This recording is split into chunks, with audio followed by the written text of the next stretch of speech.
Vous êtes-vous déjà demandé ce qui pouvait mal se passer lors d'une interprétation live de l'hymne national? Imaginez que vous assistez à un événement sportif majeur, que la foule bourdonne d'impatience et que l'atmosphère soit brisée par une version incroyablement mauvaise de l'hymne.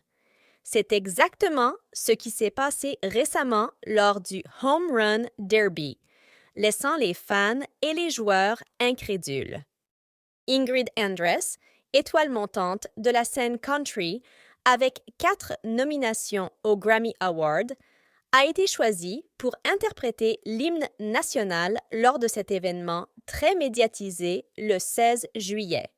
Cet événement marque le début des festivités menant au MLB All-Star Game, ce qui en fait un moment important pour tout artiste.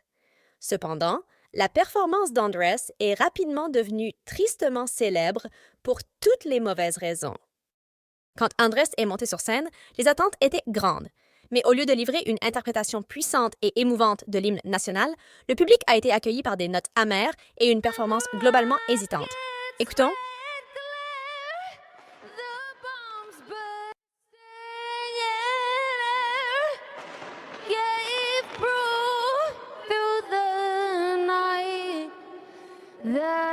La réaction fut immédiate et dure.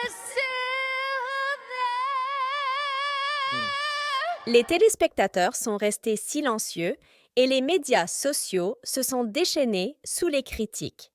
Les vidéos du spectacle sont rapidement devenues virales, beaucoup commentant le manque apparent de préparation et de professionnalisme. Mais l'histoire ne s'arrête pas là. Après les critiques, Andress s'est tourné vers les réseaux sociaux pour présenter des excuses et des explications. Dans un message sincère, il a admis que sa performance n'avait pas été gâchée par la nervosité, mais par l'ivresse. « Je m'excuse auprès de tout le monde. J'étais complètement ivre », a-t-elle avoué.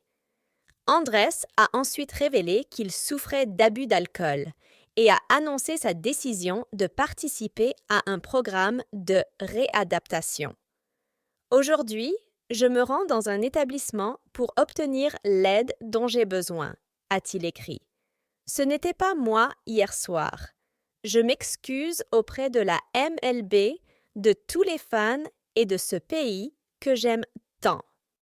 Cet incident met en évidence la grande pression que subissent les artistes et l'impact potentiel de la toxicomanie sur leur carrière.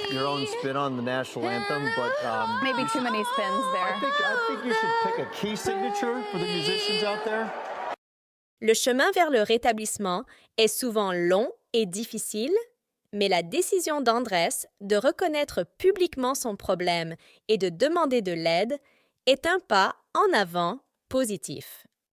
Ses fans et le grand public la suivront sans aucun doute de près, l'encourageant à surmonter cet obstacle et à reprendre sa carrière plus forte qu'avant. Cela dit, si vous avez aimé la vidéo, donnez-lui un like et abonnez-vous à la chaîne pour rester informé. Merci et à la prochaine fois.